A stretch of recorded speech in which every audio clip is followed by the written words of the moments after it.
It's been 85 years and I can still smell the wrong film. It's been 20 years and I'm lucky that I've never had red mite. But that luck runs out today because I now have the most grotesque red mite on my poultry. And the problem with red mite is because it doesn't live on the birds, it lives in the vicinity, in the environment, it's really difficult to kill. You can completely creosote the coops, take them all apart and creosote them. You could just burn everything and start afresh. Or, as I have done in this case, you can buy very expensive medication. And when I say expensive, I have bought Exalt. It came in 4 milliliter bottles and each bottle was £37. However, it's a relatively good solution if you can afford it because it comes as a liquid. You weigh the number of chickens or the chicken mass that you want to treat, you put it in their drinking water and then they drink that, and then when the red mites come out at night and suck their blood, they ingest this medicine and they die. And I think that's exactly what we need, and I need to do it stat because again, red mites are only active really at night.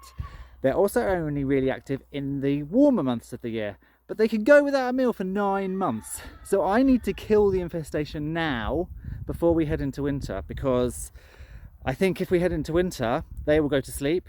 They won't go out and bite the chickens at night. They won't get the horrible, horrible things that are going to kill them. And then come spring, they will all come out to play again. Now, I've been fairly lucky with my chickens. They all free range most of the time.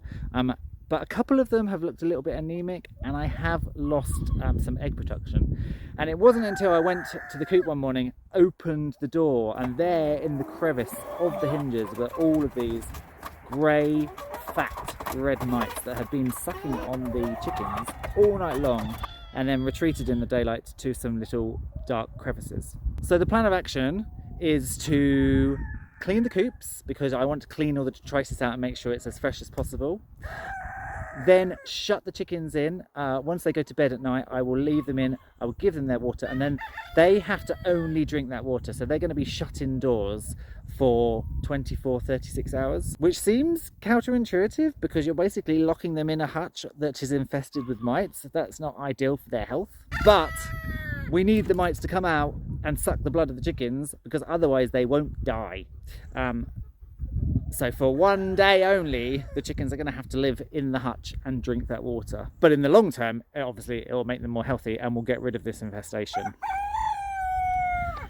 And I think it's important to say that red mite infestations can come from anywhere. I have not brought any new poultry into the farm. I've been biosecure, I haven't brought anything in, but red mites can live on creatures, they can scuttle around in the ground. I guess they could even probably come in bedding, because if they can survive 9 months without feeding, they could just be in something, some bedding, a food sack, anything like that. And it only takes a couple and a little bit of chicken blood and the population will zoom exponentially.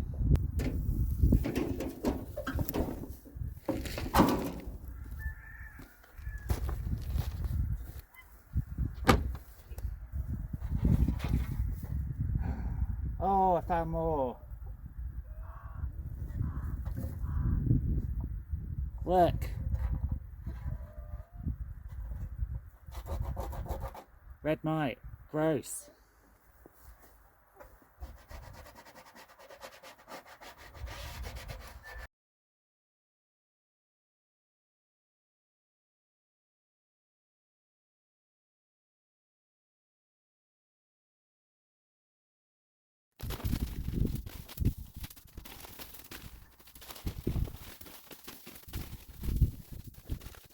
I think it's probably important to say that I am under no illusion that getting rid of all of the mites is probably now never going to happen. It's probably now a case of maintaining a low as infestation as possible. And I've read that actually you can put sort of sticky tape and stuff on the edges of the perches. So if the mites try and crawl across them at night, some of them will get stuck to it. So then in the morning you can check whether they've been out and about. The other thing to note is this. So can you see on this wood, there's no mites, but there's kind of like this fine white dander almost. Well, that's actually mite poo. So that's left over from the mites. So if you start to spot that in your coop, that's also another sign that you can see it along the hinge here. That's another sign that there are red mites about. And I must admit, I didn't know that. So although I'd started to see some spotting, it didn't really register because I didn't know that it was the poo of red mite. Oh, I'm itchy. I'm really itchy. I don't think there's any on me. If there are, I'll squish them. But that's another sign to look out for.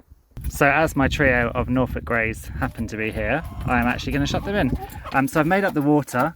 You can see it's a little bit foamy, and what you want to do, you don't want to give them too much water because you want them to drink all of that. So actually, that's only 0.25 mils. And so that's them. And obviously I should say, I'm not a vet, so I've just taken instruction from my vet. So if you have an issue and you want to get medication, obviously talk to your vet first. But I will come back to you on how this works. And talking of red mite and coops and way to prevent them, I want to show you my new coop from Nistera. Now a coop isn't going to prevent red mite, but any coop that has reduced places for red mite to hide is a massive bonus. And all of those coops over there are wooden, multiple places to hide. This coop from Nistera is made out of recycled plastic. It literally all comes apart for super easy cleaning, should I ever need to do it. And I'm going to show you around. So obviously, for good reason, it's in here away from the red mite coops, and I am going to use it in the future, maybe for the modern game. But it has this great guillotine door. So the guillotine door is on this lever, and you take this lever out of here, and then you can just clip the door there, which is fab. Super, super easy. The top comes with all these really easy removable clips, which basically means you can take off the entire top for super easy access. You can see it's all plastic, it's completely wipe downable. It's got a little drainage section in the middle, which is good if it gets wet in here, but also really good if you want to rinse this out with water. You can drain it out the bottom. Do mind yourself on these clips, because they can nip back and catch your fingers. But it's better than any screw. This is literally how easy it is. The indoor perches are secured with them too, so A, they can't slide through, but B, I can just remove that and slide it out the other end for super easy cleaning. And the same with the nest box side. Again, take off the two clips. Lid comes off. Here are my two nest boxes. And then I decided to go for the large lodge because I like that it's elevated.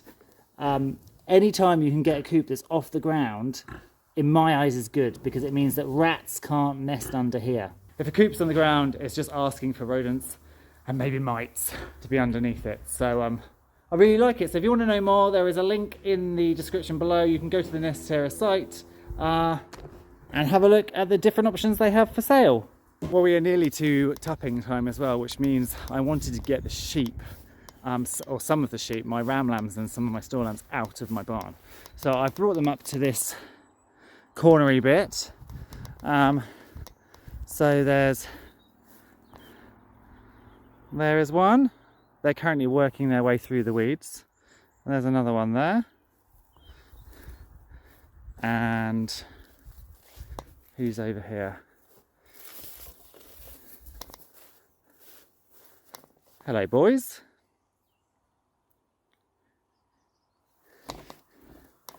They should all be in the same pen, but they're sheep. So they don't like to go where you want them to go.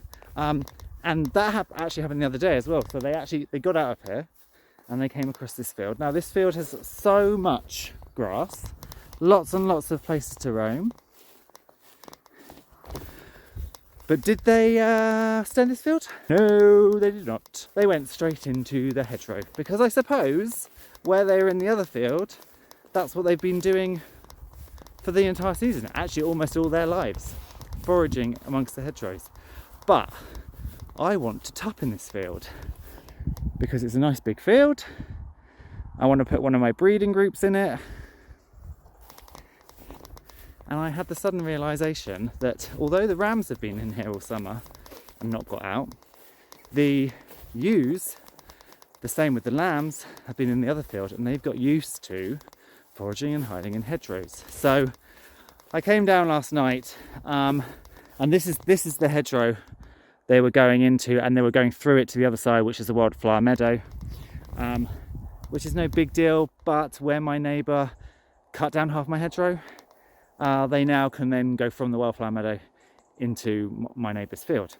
So I don't want that to happen, obviously. So I came down last night and I strimmed a whole line, cut some of the scrub out because there's quite a lot of blackthorn coming up.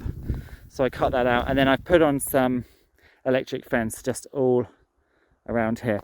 So actually, though I was getting very, very frustrated with those lambs because I was literally having to crawl through on my hands and knees amongst blackthorn, because no sooner had I pushed them back through than they would run along and go back in another spot. It made me very angry. But they've done me a favour, haven't they? Because they've actually made me have an aha moment that I need an extra layer of protection. That may well not stop all of the ewes completely, because sheep are sheep, but it's just another line of defence. So they'll have to get through that, then they'll have to go through the hedgerow, then they'll have to cross the entire wildflower meadow and then go into my neighbour's field. So there's an extra line of defence. So I need to start thinking about getting the breeding groups together.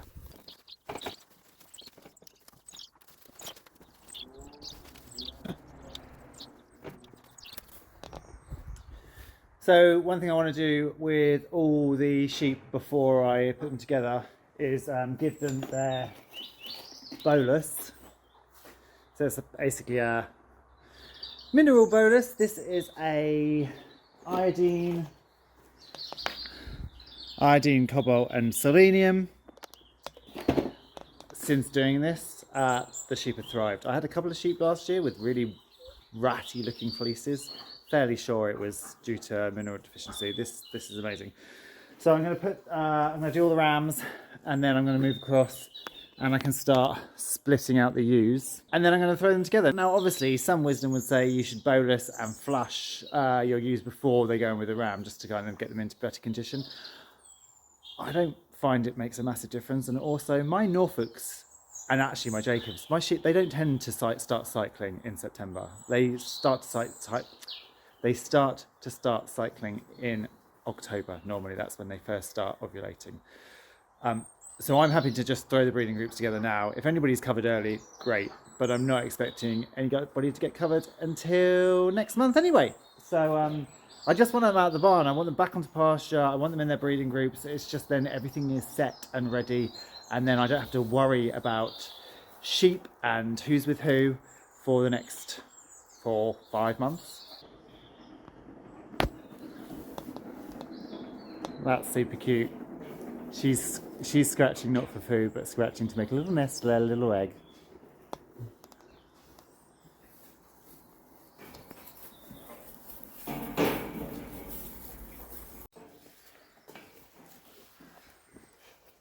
Excuse me. Oh.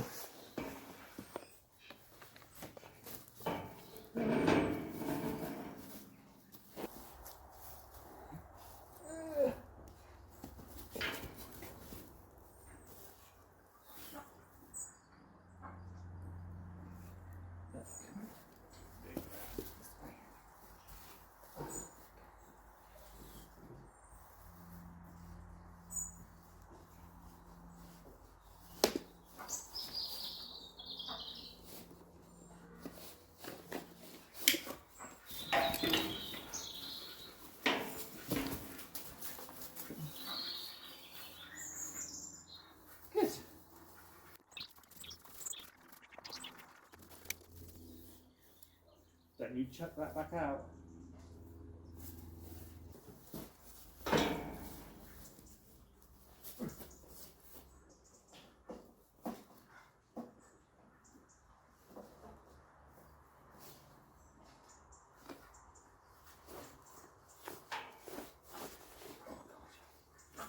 Alert.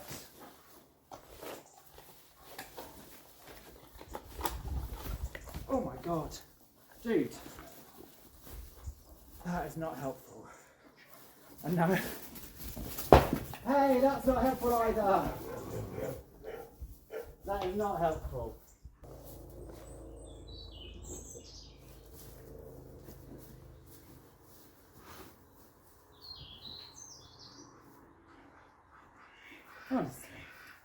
Honestly. She's laying an egg, guys.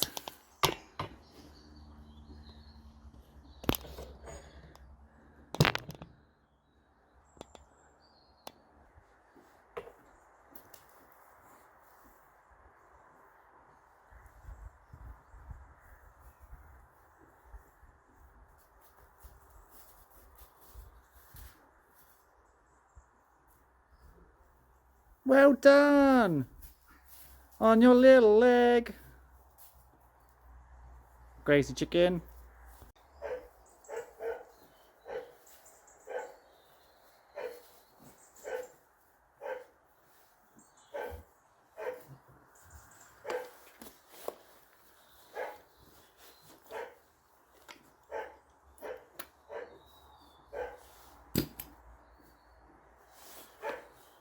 Got a swallow.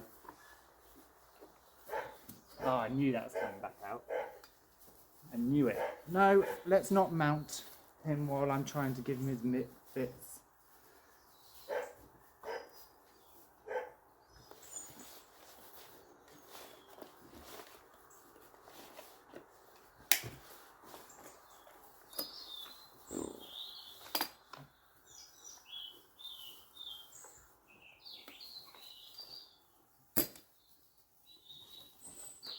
Don't you spit that out.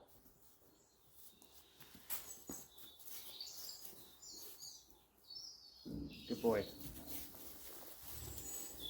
Now to the ladies. So here are all the girls. Got them all in so I can easily sort them. I think, so it's Montague is going out. I think he's only got 6 going with him.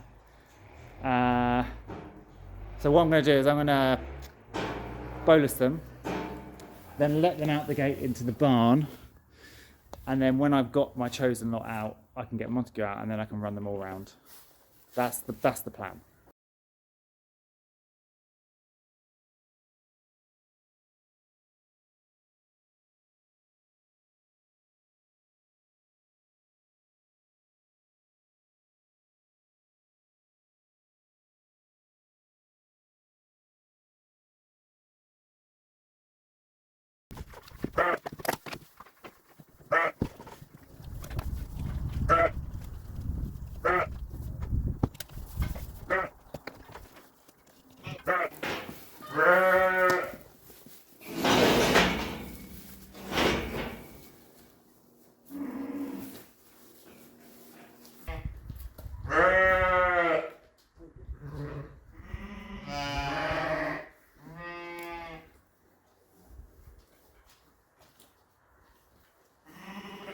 My camera died, but I've got everybody sorted. In this corner, we have our new Norfolk horn ram.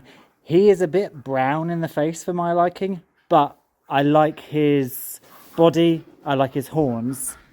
So I'm breeding him to 2 really dark-faced ewes. These are actually Brimwood, so they're Brimwood Ophelia and Brimwood Helena, and then Aloe, to hopefully I can get his body conformation, but with the black faces. And then Missy and Lola are in here. Then I have my 2 spare rams, Puck and Capulet. I have my 2 retiree ladies, Tracy and Gertie, and then 2 Norfolk horn ewe lambs from this year. And then I have my Jacobs.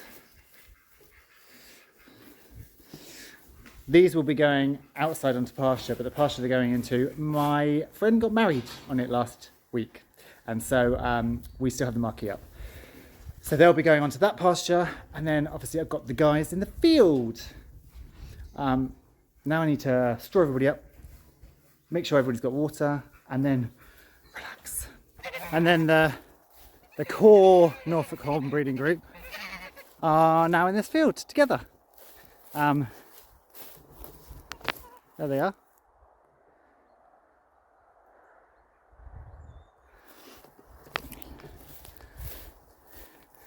It's actually my favourite sight. Don't get me wrong, I love seeing ewes with the lambs out in the field.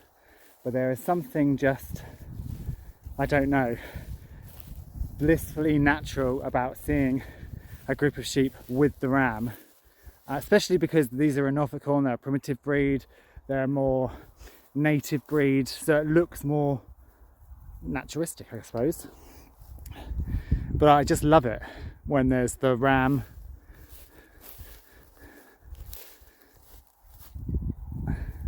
I know, when there's you. Hi, I'm no threat. Good boy, go and do your job. And then the ewes. Actually quite a nice group, if I do say so myself. Especially her. Look at that clean belly. Lovely clean belly.